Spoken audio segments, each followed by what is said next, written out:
James, there's certainly a vast array of baits here. Can you just talk me through them, please? Yeah, sure. I mean, basically we've got our natural baits, the good old humble maggot in different colours. Different colours can help catch different fish and are good in different conditions.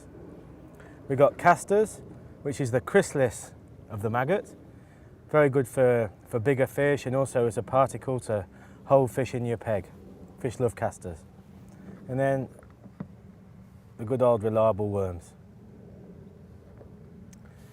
Now, on lakes such as this, supermarket baits and bigger baits have become really, really popular. So, baits like sweetcorn, you just wouldn't fish a lake without taking sweetcorn any time of the year. Luncheon meat, obviously cut into different size cubes, can be very, very effective, especially for carp. And now the modern baits, such as these soft pellets, which can be used on the hook, and paste that can be used in conjunction with different pellets and different styles of fishing on modern lakes. Very, very successful. And then finally the actual pellets.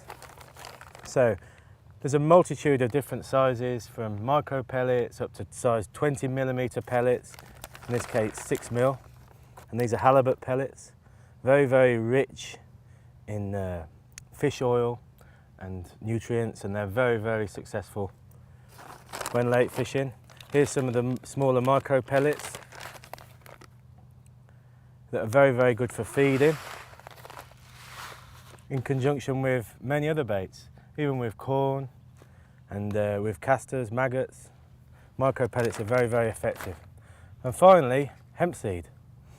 We use hemp a lot in coarse fishing. Yep. A variety of different venues, and hemp's got to be one of the most reliable attractors there is. Even, I suppose we should mention, artificial bait, which can be used as hook baits, on its day can be very, very useful. So artificial maggots, artificial corn, artificial bread. Brilliant. Cheers, sir, James.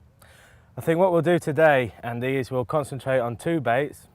We'll concentrate on maggots and corn. We'll keep it simple. So the maggot should enable us to catch anything that swims, you know, from small fish right through to bigger carp. And the corn will hopefully help us to select some bigger fish. And we'll probably feed the corn in the margins and the maggots further out in the lake. Brilliant. Let's get cracking. So then, James, you showed me the bait, but how the hell do you get that on the hook? Okay, well, we'll start with a maggot. Now you'll notice that the maggot has got a fat, sort of flat blunt end and a pointy end. And we're going to hook the maggot in the rear, in that flat end. So what we want to do is we want to minimise the damage to the bait so that it keeps moving and stays as natural as possible. And you'll also notice, I don't know if you can see, but there's a little flap of skin at that flat end. And we're going to hook the hook through that little flap of skin by gently squeezing the maggot. It sits proud, and you can hook the maggot, look, without damaging it. I'll just show you what happens if you hook the maggot in the side, or you'll see that maggot's still moving, but very quickly it'll die and shrivel up and won't look anything like as attractive to the fish. Okay, now this is a size 18 hook that we selected to fish on the waggler, and you've got two options. You can either fish a single maggot like I just showed you, or you can fish two maggots. Now there's two ways of doing this. One is to hook them both the same. Now if you're not casting too far and retrieving too far, that's absolutely fine.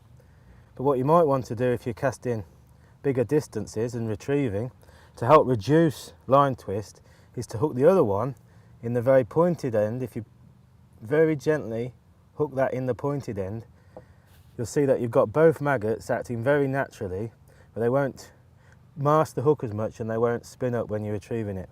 So that's quite a good tip when you're fishing with a double maggot. I think most of the time when you're fishing on lakes like this, 1 or 2 maggots is absolutely spot on. If you were using a bigger hook like a size 12, then you'd want to put 3 or 4 maggots on to cover the hook up.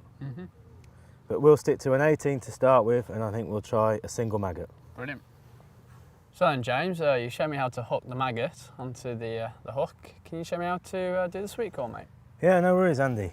As you can see from this tin of sweet corn, there's different sized sweet corn kernels, and it's a good idea to match the correct size to your hook.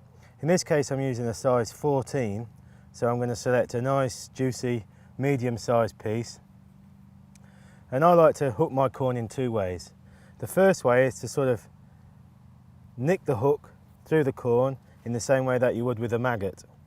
So if the fishing's really good, you're catching lots of fish quickly, this is probably the maximum way of maximising the bites that you hit, because the hook's already exposed and you're going to hit more bites.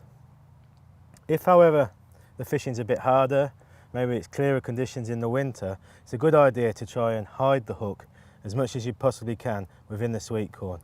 And the way I do it is like that. So I hook it so that the point and shank is just at the bottom of the sweet corn kernel and the very top of the hook is in the top. So that's going to actually act very naturally in the water and, as I said, disguise the hook as much as possible. Thanks for showing me, James.